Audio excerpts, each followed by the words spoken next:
마태복음 4장 1절로 11절 말씀인데요. 우리 교독으로 한 절씩 나누어서 봉독하도록 하겠습니다. 마태복음 4장 1절부터 나누어 봉독하겠습니다. 그때에 예수께서 성령에게 이끌리어 마귀에게 시험을 받으러 광야로 가사 40일을 밤낮으로 금식하신 후에 줄이시니라. 시험하는 자가 예수께 나와서 이르되 내가 만일 하나님의 아들이거든 명하여 이 돌들로 떡덩이가 되게 하라. 예수께서 대답하여 이르시되 기록되었으되 시험은 떡으로만 살 것이 아니요 하나님의 입으로부터 나오는 모든 말씀으로 살 것이라 하였느니라. 이에 마귀가 예수를 거룩한 성으로 데려가서 성전 꼭대기에 세우고 이르되 내가 만일 하나님의 아들이거든 뛰어내리라. 기록되었으되 그가 너를 위하여 그의 사자를 명하시리니 그들이 손으로 너를 받들어 발이 돌에 부딪히지 않게 하리로다 하였느니라. 예수께서 이르시되 또 기록되었으되 주 너의 하나님을 시험하지 말라 하였느니라 하시니 마귀가 또 그를 데리고 지극히 높은 산으로 가서 천하만국과 그 영광을 보여 이르되 만일 내게 엎드려 경배하면 이 모든 것을 내게 주리라. 이에 예수께서 말씀하시되 사탄아 물러가라. 기록되었으되 주 너희 하나님께 경배하고 다만 그를 섬기라 하였느니라. 이에 마귀는 예수를 떠나고 천사들이 나와서 수종드니라. 아멘. 예수님이 태어나기 850년 전에 또 그리고 약 790년 전쯤에 북이스라엘은 아람이라고 하는 나라로부터 괴롭힘을 받았습니다. 지금의 시리아 조상 정도 되겠지요. 그래서 이제 그 아랍 부족으로부터 굉장히 고민을 많이 받았습니다. 왜냐하면 남과 북이 나누어지고 나서 북쪽이 점점점 이렇게 쇠퇴해 가니까 옆에 있는 아랍 나라들이 요거 봐라, 요거 좀 우리가 좀 잡아야 되겠다라고 하면서 자꾸 찝찝거리는 겁니다. 그런데 어느 순간인가부터 그게 통하지 않았습니다. 왜냐하면 이 아람이 군사를 준비해 가지고 이제 변방을 기습 공격하려고 싹 하면 그 전에 어떤 이스라엘 군사들이 탁 진을 치고 기다리고 있거든요. 그래서 번번이 실패한 거예요. 그래서 아람 왕이 걱정에 쌓였어요. 이거 어떻게 하면 되나? 아무래도 우리 중에 이 스파이가 있다. 그래가지고 이제 강요회의를 열어서 우리 중에 스파이가 누구냐? 우리가 갈 때마다 이런 일이 생기는데 이 스파이가 있지 않고는 이런 일이 있을 수가 없다. 그랬더니 그 신하들이 손을 흔들면서 내 주여 아닙니다. 사실은 이스라엘에 엘리사라고 하는 사람이 있는데 이 엘리사라고 하는 위대한 하나님의 선지자는 왕께서 침실에 사는 얘기도 다 알고서 이스라엘 왕에게 다 고해주기 때문에 우리가 번번이 공격하는 기회가 막힌다라고 얘기했습니다. 그러자 아람 왕이 그러면 방법 하나밖에 없다. 이 엘리사를 잡자. 그래가지고 모든 병력을 철중통시켜가지고 이 도단이라고 하는 성을 딱 감쌌습니다. 그 도단이라고 하는 성 안에 바로 엘리사가 있었거든요. 근데 이제 그 밤새도록 출정을 해가지고 이제 밤새도록 그 도단이라는 조그마한 성읍을 이제 군사들과 이제 그 기병들이 딱 감싸고 있었습니다. 이제 날이 새면 이제 공격을 하려고 딱 준비했는데 이른 아침에 엘리사의 사환에 일어나서 기저귀를 탁 켜면서 오늘 날 좋다 하고 딱 보니까 시커먼 게 그냥 둘러져 있거든요. 깜짝 놀란 거예요. 이제 우리는 죽었구나. 그래서 쫓아가서 주여, 엘리사에게 주여, 우리가 어떻게 하면 좋겠습니까? 아람 군사들이 우리를 가득히 둘러싸고 있습니다. 이제 이렇게 얘기했습니다. 그러니까 엘리사가 우리가 함께한 자가 저들과 함께한 자들보다 많다. 이렇게 말씀하시면서 하나님에게 기도했습니다. 하나님, 그의 눈을 열어주십시오. 그때 하나님께서 엘리사의 사환의 눈을 열었습니다. 그리고 엘리사의 사환이 보기 시작한 거예요. 무엇을 보았습니까? 자기의 주위에 둘러있는 그 많은 아람 군대와 함께 그 뒤에 실로 셀 수 없는 하나님의 천군과 천사들이 불발과 불병거를 타고 그들을 감싸고 있는 것을 보았습니다. 자, 여러분, 우리가 이 이미지를 한번 여러분, 이 장면을 연출한 이 감독자인 하나님의 입장에서 여러분 이 장면을 한번 마음속에 생각해 보세요. 도단이라고 하는 그저 흙담으로 쌓여져 있는 조그마한 성이 있습니다. 거기에 그 주위에 아람 군사들이 말과 보병들이 가득히 있습니다. 그런데 그 주위에 하나님의 천군과 천사들이 불꽃 같은 그러한 불말들과 불병거를 타고 감싸고 있습니다. 셀 수 없는 하나님의 군대가 있습니다. 그 장면을 하나님께서 보여주신 거예요. 그것을 보라고 한 거예요. 우리에게 보여주신 것입니다. 그것이 우리에게 무엇을 상징합니까? 엘리사의 사환에게는 그 문제들을 본 것이 아니라 그 문제들을 감싸 안으시는 하나님의 넓은 품을 본 것입니다.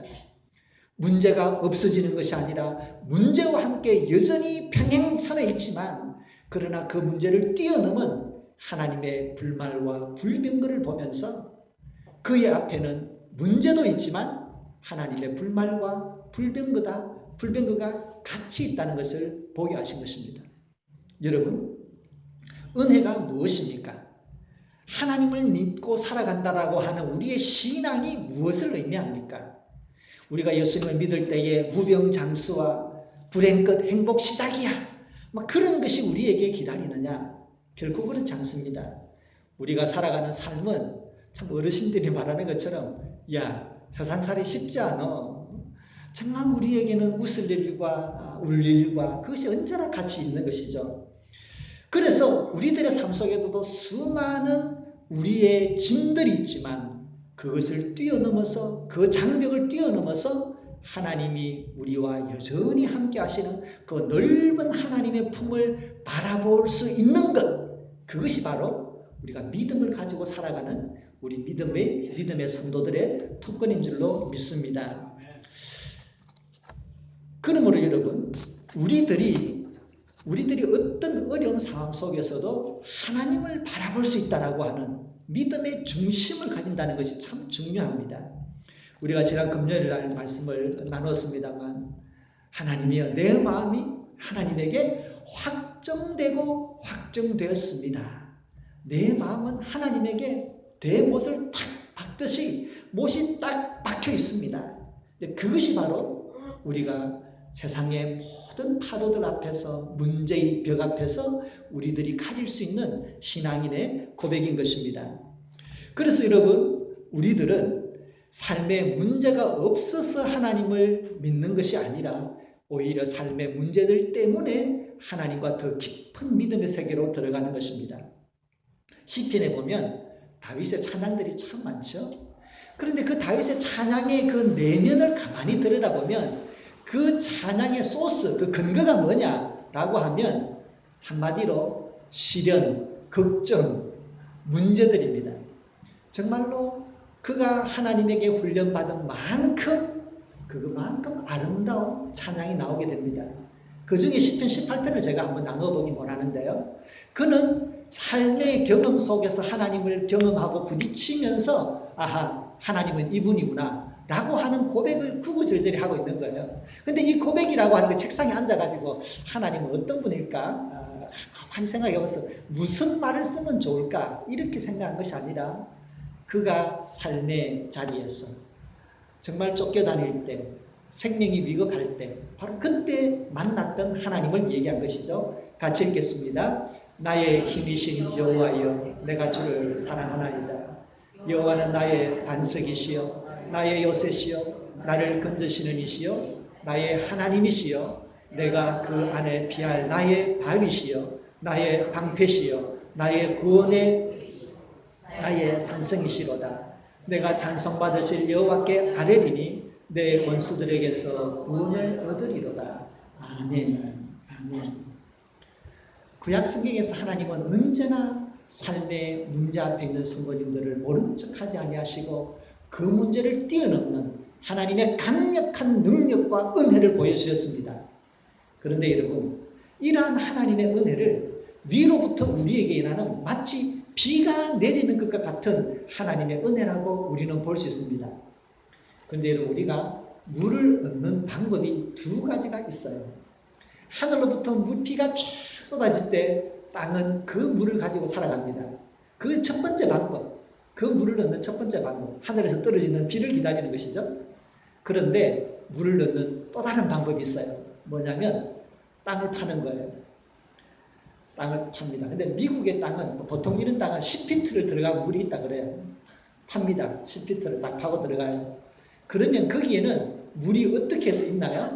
10피트 딱 들어가면 그때부터 물이 짱 생기는 것이 아니라 그렇게 들어가면 6피트부터 물이 있는 흙들이 나오죠. 8피트 들어가고 10피트가 들어가면 그 땅 속에 스며져 있던 물들이 쑥 이렇게 배어 나옵니다. 배어 나옵니다. 그래서 한 시간에 2갤런, 3갤런씩 이렇게 차게 되어 있어요. 그래서 여러분, 물을 넣는 방법은 두 가지입니다. 하나는 위로부터 떨어지는 비를 모으는 수도 있지만, 우리 땅을 파서 우물을 파서 우물 속에서 주위로부터 서서히 스며들어오는 그 물을 받는 방법이 두 가지가 있어요. 구약에 있어서 하나님께서 우리를 도우시는 방법은 마치 하늘에서 비가 떨어지는 것처럼 하나님의 능력과 그 권능과 그 기적들을 통하여 하나님의 백성들을 도와주신 경우가 참 많고 대부분은 그렇습니다. 그런데 여러분, 신약에 있어서 하나님께서 하나님의 백성을 도우시는 방법은 조금 다릅니다. 그것은 마치 우물에서 물이 서며 나오고 배어 나오고 그 물들이 모여져서 우리에게 생수를 주는 것 같은 그런 또 다른 차원의 은혜의 역사가 나타나기 시작합니다. 우리는 오늘 본문에서 바로 깊은 우물에서 배어 나오는 하나님의 은혜를 경험하게 됩니다. 우리는 그런 종류의 은혜를 우리는 보게 됩니다. 여러분, 우리가 살면서 언제나 하늘로부터 떨어지는 불러 그 불만 가지고 살아갈 수 있습니까? 아니에요. 너무 불이 세면 밥이 타잖아요. 그런데 정말 맛있는 밥은 언제 됩니까? 처음에는 불이 세게 나왔다가 그 다음에는 은은하게 그 불이 우리에게 최고 맛있는 밥을 만들어 주잖아요. 그러니까 하나님께서 우리에게 은혜를 주실 때는 상황에 따라서 정말로 하늘에서 비가 쏟는 것처럼 하나님의 능력이 임할 때도 있지만, 또 어떤 부분에는 하나님께서 우리의 삶의 자리에서 정말 물이 서며 나오듯이 배어 나오듯이 그것이 모여서 하나의 깨끗한 물이 되는 것처럼 그렇게 은혜를 주시는 거예요. 그래서 오늘은 하나님께서 우리에게 우물로서 다가오시는 하나님의 은혜를 한번 찾아보고자 합니다. 첫 번째로 우리가 생각할 수 있는 것은 오늘 본문에 무엇을 얘기합니까? 예수님께서 시험을 받으셨더라. 예수님께서 시험을 받았다. 여러분, 이것이 가지고 있는 그 함축적 의미를 이해하십니까? 우리는 지난 주일날 아브라함과 다윗의 자손 예수 그리스도의 세계라고 불렀습니다. 우리 그 말씀 나누었습니다. 창조자 하나님께서 그의 창조적인 피조물인 그의 사람들, 그의 종들인 아브라함과 다윗을 이용하신 그 하나님께서 스스로 그의 자손으로 이 땅에 오셔서 인간의 모든 짐을 대신 지시고 십자가에 돌아가심으로 그 구원의 복음을 이루셨습니다. 하나님께서 이 땅에 오신 것이죠. 오늘 본문은 무엇을 얘기합니까? 하나님 예수님께서 40일간 금식하시고 하나님과 영적인 깊은 교제 속에 있는 그 하나님의 아들이 마귀에게 시험을 받았다는 것입니다. 그러면 여러분, 시험을 받았다라고 하는 그것, 사람의 몸을 가지고 살아가는 우리들이 시험을 겪으면서 살아갈 수밖에 없는 우리들처럼 예수님께서도 우리와 똑같이 시험을 받았다는 것입니다. 이것이 우리에게 하나님의 은혜가 되는 것입니다. 저는 이런 종류의 은혜를 마치 샘물과 같은 은혜, 우물과 같은 은혜이지만 저는 오늘 제목에서처럼 예수님의 품이다. 그것은 우리를 감싸 안으시는 예수님의 품으로 표현하고 싶습니다. 품이라는 것이 뭔가요? 품은 엄마의 품에 여러분 안겨보셨습니까? 품에는 기적이 없어요. 그러나 무엇이 있습니까? 거기에는 따뜻함이 있습니다. 예수님께서 십자가에서 돌아가시기까지 3년 동안 하나님의 은혜 속에서 성령의 역사를 해나가실 때에 그 모든 하나님의 아들로서의 사역의 시작은 바로 마귀에게 시험 받으시는 것이었습니다. 그분이 사람의 몸을 입고 시험 받으심으로 말미암아 우리들이 몸을 입고 살아가는 우리들이 시험 받을 수밖에 없는 우리들에게 그분은 말씀하십니다. 내게로 오라. 내게로 오라. 내가 이미 너희들과 똑같이 시험을 받아서 그 시험이 얼마나 너희를 낙심케 하며 그 시험이 얼마나 우리를 흔들며 혼돈에 빠뜨리는지를 내가 잘 안다. 나에게로 오라. 그리고 안아주시는 것입니다. 그 예수님의 품은 마치 하늘에서 번개가 치는 것 같은 그런 기적은 아닐 것입니다. 그러나 그 감싸주심 안에서 그 품 속에서 우리는 예수님의 따뜻함, 나와 같이 시험을 받으신 그 따뜻함을 우리는 경험하게 될 것입니다. 그래서 예수님이 시험을 받으심으로 그 사실 자체가 예수님이 우리를 품어주시는 품이 되는 줄로 믿습니다. 여러분, 삶 속에서 어떤 어려움을 이제까지 당하셨습니까? 그리고 앞으로도 우리는 그 어려움을 당할지 모르겠습니다. 어려움이 어려움으로 끝나면 다행인데 그것 때문에 마음이 혼돈되고 신앙이 혼돈된다면 우리는 그것을 시험에 빠졌다라고 합니다. 여러분, 소위 말해서 시험에 빠지면 무슨 일이 생기기 시작합니까? 첫째는 한숨부터 나오죠. 그리고 교회 가기가 싫어집니다. 예수 믿는 사람 성도님들 만나기도 싫어집니다. 목사 전화 오면 받고 싶지 않습니다. 그런 일이 생깁니다. 그래서 여러분 기도해야지 하고 기도를 하면 뭐가 됩니까? 기도가 안 되고 주여, 소위 말해서 주여 반 한숨 반 그래서 주여 반 한숨 반이 섞여서 그래서 주여 하는 말이 나옵니다.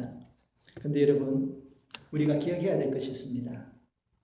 우리가 말로 표현하고 정신적으로 정리를 잘 못할지라도 그 사실 자체가 이미 예수님이 겪으셨고 우리를 감싸 안으시기 위해서 예수님께서 먼저 경험하셨던 것이라는 것을 우리가 생각해야 되겠습니다. 그리고 여러분, 사실은 그 시련이라는 것이 항상 우리를 혼돈스럽게만 합니까? 또 다른 측면이 있잖아요. 우리들이 중고등학교 때 생각했던 것이 뭡니까? 시험 없는 세상에 살고 싶어. 학교는 좋아. 친구 만나서 노는 건 좋은데 시험이 없으면 얼마나 좋을까? 그런데 여러분, 그 시험이 없으면 공부가 되나요? 마찬가지입니다. 시험은 우리로 하여금 낙심하게 하고 좌절하게 하고 때로 흔들고 혼돈을 일으킵니다. 그럼에도 불구하고 그 시련을 통하여 우리는 정말로 순금과 같은 믿음만을 가지게 되고 우리 마음을 하나님에게 확정하고 확정할 수 있을 줄로 믿습니다. 그러면 여러분, 올 한 해 우리를 흔들어 놓는 문제가 있다면 그것을 담담하게 맞이하십시다. 예수님도 겪었는데 뭐. 그러면서 우리는 이 말씀을 생각해 보십시다. 히브리서 4장의 말씀입니다. 같이 읽습니다. 우리에게 있는 대제사장은 우리의 연약함을 동정하지 못하신 이가 아니요 모든 일에 우리와 똑같이 시험을 받으신 이로되 죄는 없으십니다. 그러므로 우리는 긍휼하심을 받고 때를 따라 돕는 은혜를 얻기 위하여 은혜의 보좌 앞에 담대히 나아갈 것입니다. 아멘. 담대히 나아가십시다. 자, 예수님께서 시험을 받으심으로 우리를 안아주시는 그 따뜻한 품이 되셨다면 또 한 가지 생각할 수 있는 것은 예수님께서 받은 시험의 내용의 문제입니다. 예수님은 도대체 어떤 시험을 받았나? 첫 번째 시험을 보겠습니다. 우리 3절 4절 같이 읽겠습니다. 시험하는 자가 예수께 나와 이르되 내가 만일 하나님의 아들이거든 명하여 이 돌들로 떡덩이가 되게 하라. 예수께서 대답하여 이르시되 기록되었으되 사람이 떡으로만 살 것이 아니요 하나님의 입으로부터 나오는 모든 말씀으로 살 것이라 하였느니라. 아멘. 아멘. 떡의 문제, 먹고 사는 문제, 조금 더 폭을 넓히자면 의식주 문제죠.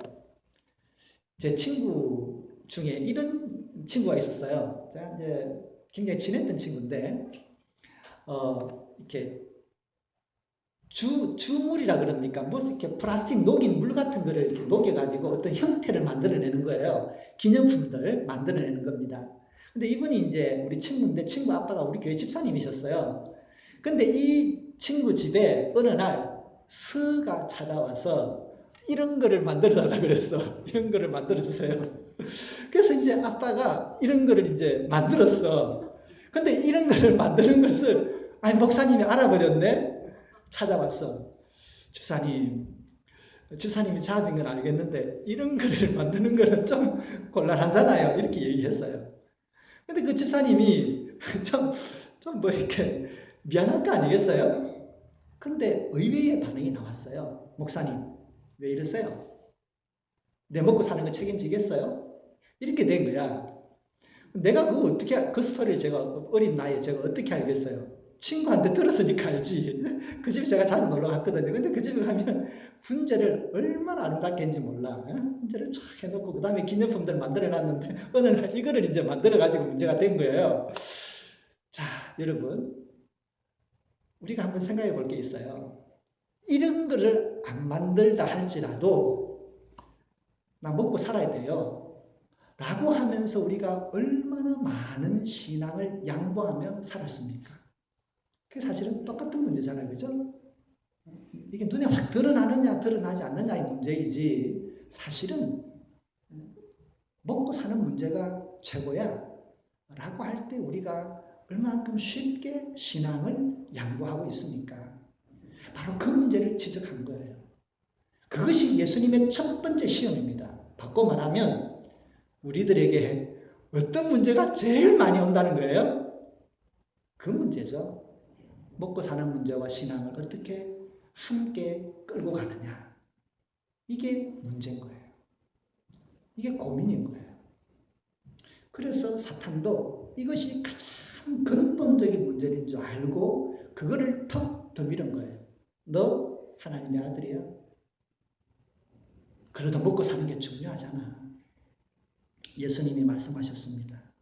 사람이 떡으로만 사는 것이 아니요 하나님의 입으로부터 나오는 모든 말씀으로 살 것이다.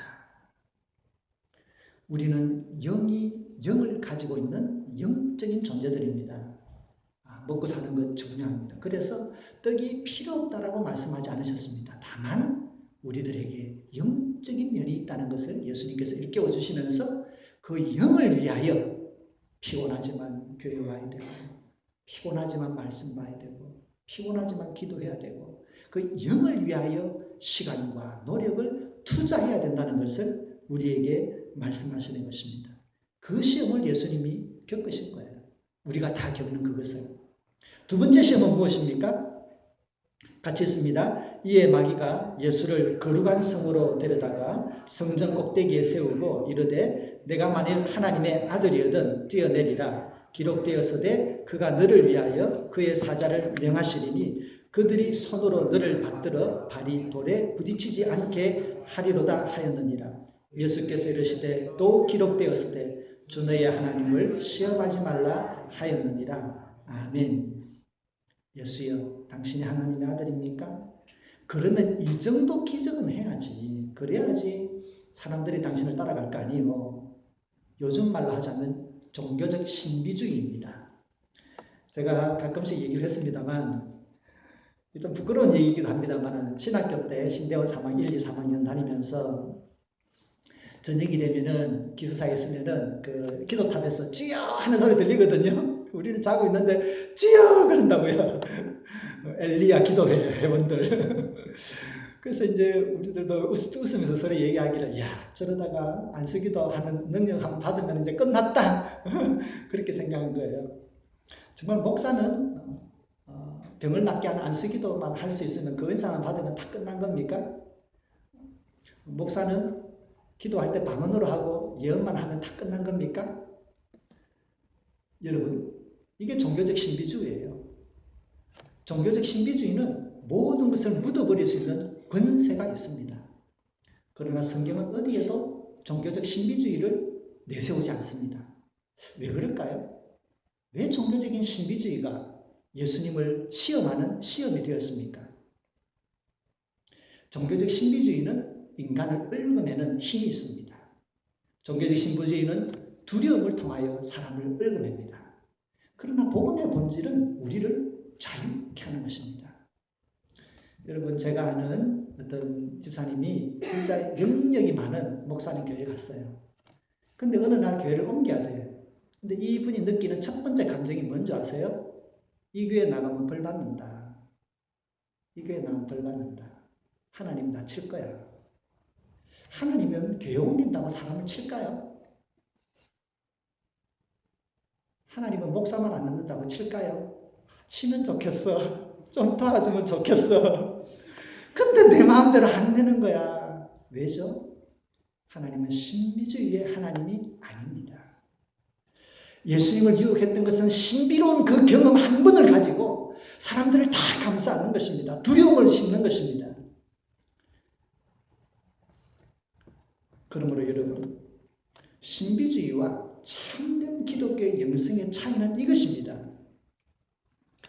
물리를 걸어가는 이것만이 기적이라고 얘기하면 그것은 신비주의입니다. 그러나 필요하다면 베드로처럼 파도를 향하여 발을 내디딜 수 있는 믿음의 순종을 하지만 여전히 기적의 몫은 하나님이라고 고백하고 나는 아무것도 할 수 없다는 것을 인정하는 것입니다.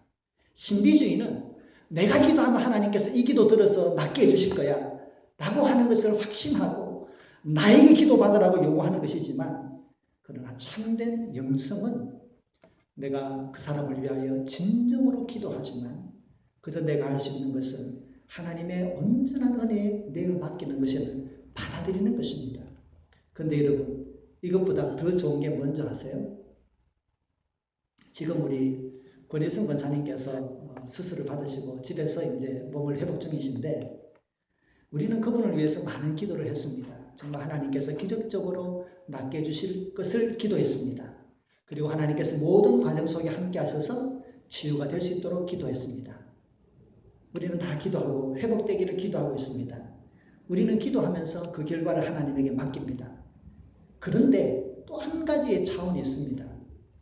그분이 어려움을 알고 밥맛이 없겠지 싶어서 어떤 권사님은 시원한 콩나물국을 해가지고 갖다 주기도 하고, 어떤 집사님은 맛있는 음식 가국들을 해가지고 입맛 좀 돌아오고 갖다 주기도 하고. 그러면 여러분, 종교적 신비주의가 사람을 세우는 것입니까? 아니면 그 사람의 어려움을 알고 따뜻한 국 한 그릇 떠다주는 것이 그 사람을 세우는 것입니까? 예수님께서 그 신비주의를 배척하시고 우리에게 모든 시험을 감싸 안으시는 것을 보면 기독교의 영성이 무엇인가? 물리를 걸어가는 것만이 영성이 아니고 기적이 아니라 우리가 든든히 서 있는 이 땅에 서 있음을 감사하며 오늘도 나에게 주어져 있는 삶을 건강하게 살 수 있도록 하는 그것 또한 하나님의 기적으로 믿으며 받아들이는 것도 진정한 영성인 줄로 믿습니다. 세 번째 시험을 보겠습니다. 같이 읽습니다. 마귀가 또 그를 데리고 지극히 높은 산으로 가서 천하만국과 그 영광을 보여 이르되 만일 내게 엎드려 경배하면 이 모든 것을 내게 주리라. 이에 예수께서 말씀하시되 사탄아 물러가라. 기록되었으되 주 너희 하나님께 경배하고 다만 그를 섬기라 하였느니라.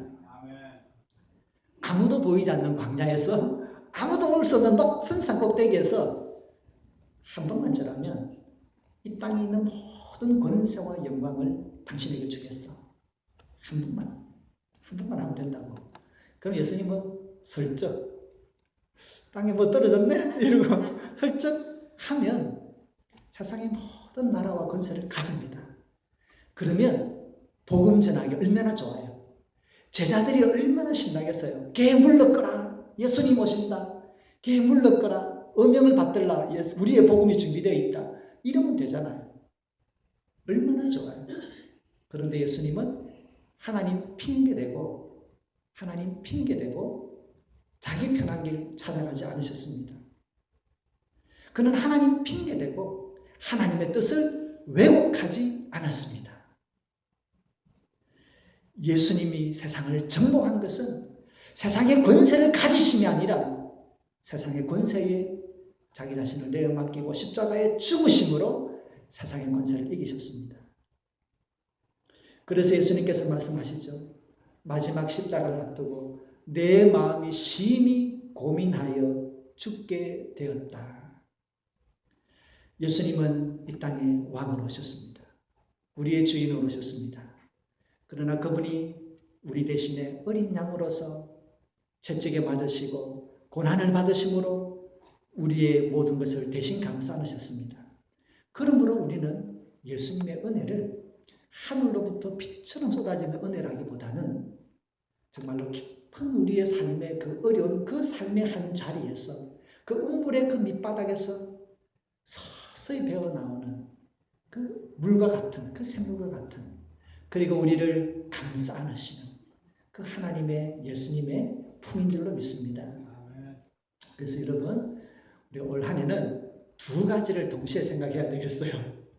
하늘로부터 정말로 하나님의 기적이 성령의 역사가 있기를 우리가 기도하고 또 정말 사도행전처럼 그런 기적을 위해서도 우리가 마음에 생각을 하고 또 동시에 정말 예수님의 그 넓은 품, 우리의 모든 연약함과 우리의 모든 그 부족함들을 다 감싸 안으시는 그 따뜻함 속에서 우리를 회복시켜 나가시고 우리를 맞아주시는 그 예수님의 은혜를 그 품을 함께 느끼는 복된 해가 되기를 바랍니다. 그것은 세상에서 볼 때는 연약하게 보일 수도 있습니다. 그러나 예수님은 선포하십니다. 요한복음 16장 33절의 말씀을 우리가 마음속에 받아들이면서 믿음으로 고백하면서 우리 설교를 마치겠습니다. 같이 읽겠습니다. 세상에서는 너희가 환난을 당하나 담대하라. 내가 세상을 이겼노라. 아멘. 아멘. 기도하겠습니다. 하나님 아버지 감사합니다. 인생 뭐 한 번이냐며 쉽게 가려고 하는 우리의 적은 생각들, 짧은 생각들이 있었습니다. 그러나 예수님께서 보여주신 그 길은 인간이 당하는 모든 어려움들 다 받아들이시고 그것을 자신의 품속에 다 감싸 안으시고 그 길을 갈 수밖에 없는 우리들을 마음에 품어주시고 그 복음의 품에 은혜의 품에 안아주심을 감사합니다. 우리들도 올 한 해 알 수 없는 많은 일을 만날 터인데 하나님에게 마음을 고정하고 예수님의 품 안에 든든히 머물기를 원합니다. 성령 하나님께서 우리에게 믿음의 눈을 떠여지게 하시고 마땅한 믿음의 생각을 불어넣어 주셔서 어려울수록 하나님을 바라보고 어려울수록 우리의 삶의 가장 깊숙한 곳에서부터 스며 나오는 예수님의 은혜를 경험하며 그 은혜를 맛보며 살아가는 한 해가 되도록 인도하여 주시옵소서. 성령 하나님, 올 한 해 우리 성도님들 가정을 붙들어 주시되 특별히 우리 성도님들의 믿음을 축복하여 주시옵소서. 믿음의 눈이 떠여지게 하시고 믿음이 담대하게 하셔서 올 한 해도 성령과 더불어 동행하며 하나님의 살아계심을 삶 속에서 경험하는 복된 해가 되도록 인도하여 주시옵소서. 예수님의 이름으로 기도드립니다. 아멘.